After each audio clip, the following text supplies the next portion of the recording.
Hey guys, Yankee here, and today I'm going to be giving my thoughts on Invaders of the Rokujouma, Volume 7.5. Uh, this is technically considered a side story. I'm doing air quotes here, side story. That's why it's a point 0.5 volume. Uh, but this is basically the main plot. This is basically everything that kicks the story going forward off. So I don't know why Takehaya, the author, or the editors decided that no, this needs to be a point 0.5.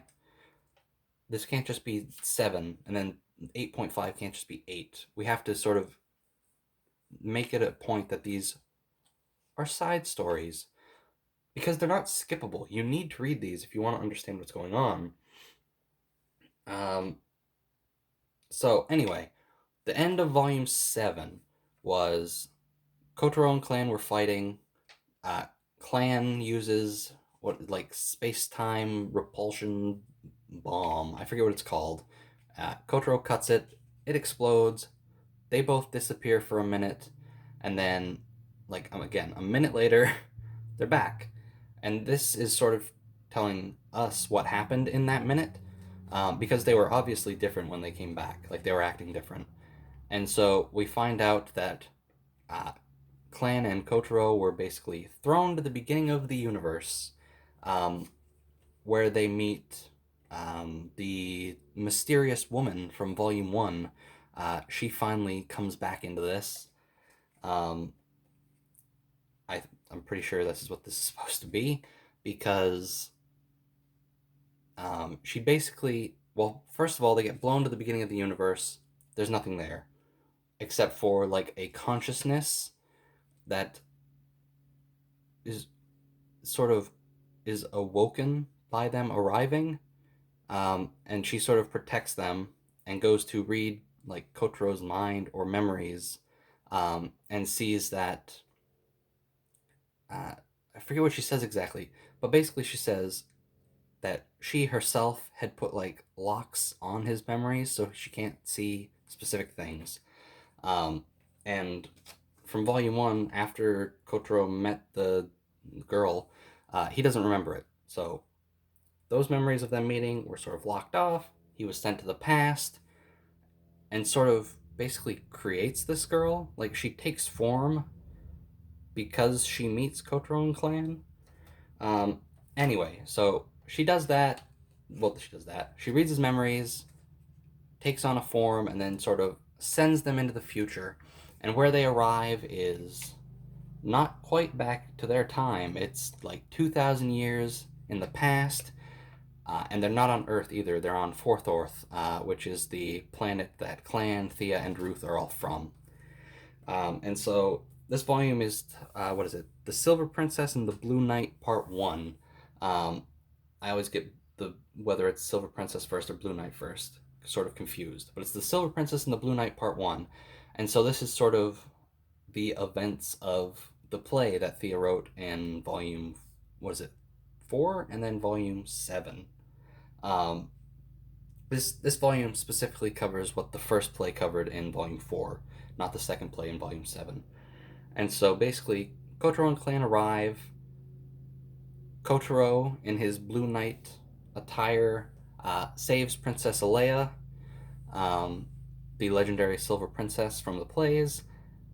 And then it's basically just them going around with Alea, sort of protecting her, using sort of their knowledge from the future to try and, well, basically Clan and Kotaro are trying their best to not mess up the timeline, right? They don't want to interfere too much and sort of screw everything up. And they also believe that uh, sort of Kotaro saving Alea has sort of thrown off history already.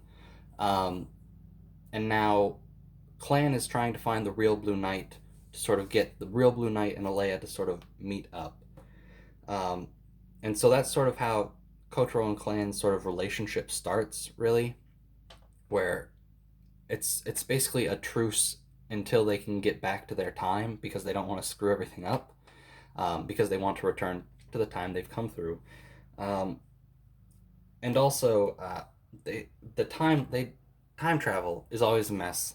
But the way it sort of works in this series is, um, time is sort of like a river that can sort of break apart, but it can also rejoin.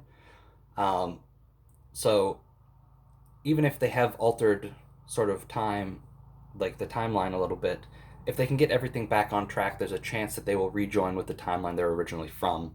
So that's why they're trying to get the real Blue Knight to sort of come in and try and fix everything up. Um, and so again, Clan and Kotaro meet Alea, um, and then they meet sort of her friends that she's traveling with, and they're all sort of um, analogs for the girls of Room 106, right? Um, there's a maid called Mary who is basically, oh no, I can't remember her name. The landlord, whose name escapes me at the moment. And then there's like a priestess who is Sanae, and a alchemist who is Kiriha, and Alea's younger sister, Charles, who reminds Kotaro of Thea. And then Alea is, of course, Harumi. Um, and so this volume is basically just sort of their adventures trying to not reclaim. We haven't got that far yet, but basically, Forthorth is in like a civil war. The military has sort of rebelled. Um, sort of like I forget who he was. He was like the general Max Fern, I think, is his name. Has sort of he murdered the Empress and Emperor and is trying to take over. And he's also trying to blame Alea for the Empress's murder and Emperor's murder. Um, but yeah, that's the that's the whole plot of this volume. I don't know why I went on about it so long. Anyway, I like this volume a lot. It is it's not a side story. I don't know why they felt the need to do this, but this is main plot, and you need to read this. Um, I like Clan a lot, um, and sort of the way Kotaro and her bicker is fun. Um, Alea is a I don't know how to describe it. I don't want to say perfect because she's, and I don't want to say dumb. She's too naive, I suppose, where Max Fern, basically the villain, who we don't fight in this. We fight a knight called, ooh, I don't know what his name is, and I didn't write it down. But anyway, he's not in this volume like at all. And so basically, she is willing to give up Forthorth to him as long as he's going to be a good leader. And sort of by the end of this volume, you see he definitely isn't, because he basically poisoned an entire town. Um, and so now Alea is more on board with sort of fighting back, because sort of her priority is just making sure the citizens are fine, which is nice, but it seems a bit too perfect. But at the same, it's tough because again, we were sort of just like Kotaro was sort of hyped up on this character, I guess. Like she was the ideal princess, and we sort of see that, but we also see sort of that the things people find ideal in her are also flaws. Her willingness to not, uh, like, she doesn't want any of the citizens to die. Um, and sort of, we see that in with how Kotaro fights in this, where the suit, the Blue Knight armor, basically puts a force field around his sword so he doesn't kill any people. And at the start, that is just because, well, yeah, he doesn't know where he is. He's not going to kill people. But later on, he sort of talks about how if he killed people, then not only would Alea not like that, Thea wouldn't like that. He's killing a bunch of Fourth Earth citizens. Um, and another reason that they don't really kill anyone is they don't know who these people are and sort of what effect killing them would have sort of on their time, right? They're still trying, Clan and him are still trying to get back to their time, so they can't just kill people willy nilly because that could mess something up.